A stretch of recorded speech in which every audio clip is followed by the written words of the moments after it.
Ako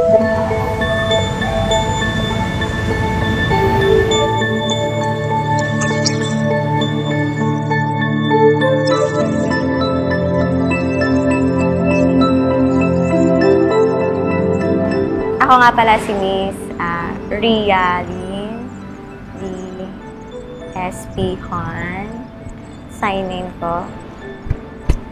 Ako ay 7 years na nagtuturo dito sa PSD. Philippine School for the Deaf.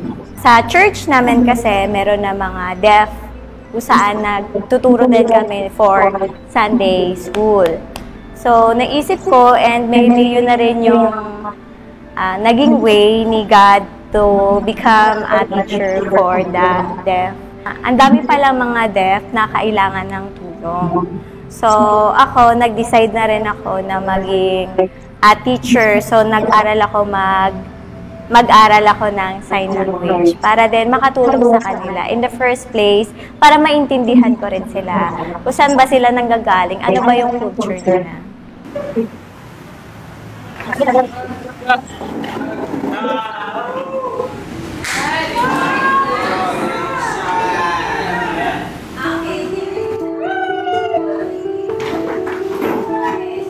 Problema natin dito sa mga deaf community kasi because hindi nga sila nakakarinig. So, mahirap sa kanila na kapag merong announcement through talk, hindi naman nila naririnig. So, nadidelay yung pagbibigay ng information. Nagpapanik na ang lahat, pero sila na mga deaf, parang relax pa lang din. Saka lang nila malalaman pag nagtingin-tingin sila sa paligid nila. Pero yung information, nadidelay. So, kaya hindi sila nakakapag-prepare na maayos bago pa dumating yung mga ganong sakuna. Today, we're going to discuss about the climate change. Okay, so, as you observe, we experienced typhoon. Curious sila magtanong about dun sa climate change. One example is, meron akong student, nagtanong siya, Ma'am, bakit po sa ibang lugar, merong mga yellow, umuulan? May ice, umuulan, gano'n. Tapos, sa iba naman po, sobrang init. So, sabi ko, that's the effect of climate change. The next picture we have is, what did you observe? It's a dry land. Okay? Because of the hot weather condition of our planet, because of the greenhouse effect, so we observe the land is very dry. Okay. Next is typhoon or mahirap siya ituro lalo na kapag hindi mo alam yung mga signs. Or nag-start ka palang magturo dito sa deaf school. Kasi iisipin mo, paano ba nila maiintindihan yung gusto mong sabihin kung hindi mo pa alam yung mga signs. Kaya kailangan may mga visual aids na ipapakita, mga presentation, mga video presentation, yung mga totoong scenario nangyayari. Anyone who want to share about your struggle as a deaf person? Oh, who wants to answer? Okay, when I was asleep, my mama called me. So I wake up and we open the TV and we saw the news. That we have typhoon is coming and we pack our dress and we go to Lola. So I experienced the flood here in Manila. Very strong typhoon. We have to help to clean the house. And we have to use a boat because it's really high. The typhoon is very strong. Alam mo yan kasi sila, maganda kung merong example na may papakita, palagi. Dahil visual ang mga yan, nakikita nila yung totoong senaryo.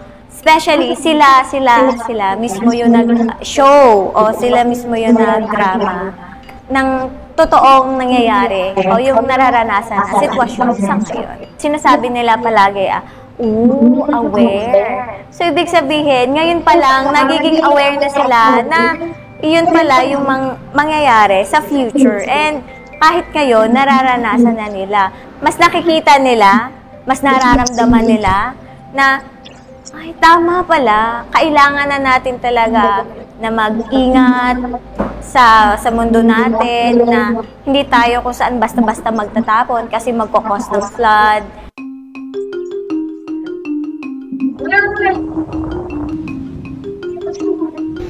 Class suspended today due to Typhoon Christine. So, naisip ko lang din kasi na kailangan yun ng ating mga deaf community. Dahil nga, wala naman din nag-a-announce. Or, minsan yung iba, hindi naman sila madalas nakakapanood ng TV. So, ako, tumutulong din ako sa kanila for awareness din na meron tayo mga deaf na pwede pala makakonect sa atin. And, pwede rin palang magkaroon ng announcement, hindi lang verbally. And then, meron palang sign language. Dahil nga, PWD sila, deaf sila, hindi nila alam, yung konsepto ng buhay nila na parang feeling mo alone ka. Kasi nga, hindi mo sila masabayan. Wala ka naririnig. Maganda lang siguro yung buhay kung lahat tayo marunong mag-sign. Yung konting komunikasyon, mabigay mo yun sa kanila. Kasi nga, may anak din kasi ako, STEM din siya.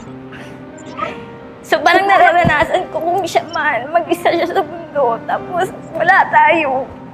So, paano natin sila mag-guide in the future? So, parang madi-discriminated sila.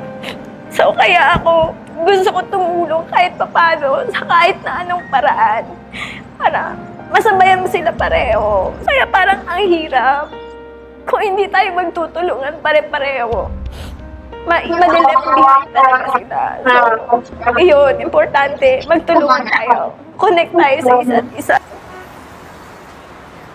At this time, I'm gonna teach you some climate change. Malaki talaga siyang impact, no?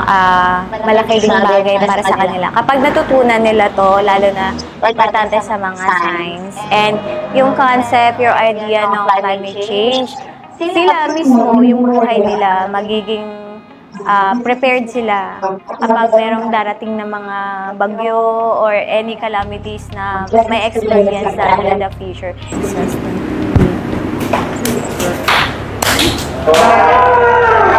See you tomorrow.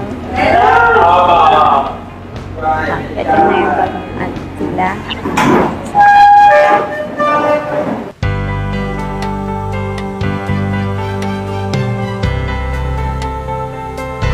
So, what do you think is the weather today? Oh, yes. Oh, it's raining. Yes, okay. So, you have to be careful. Okay? And goodbye. See you tomorrow.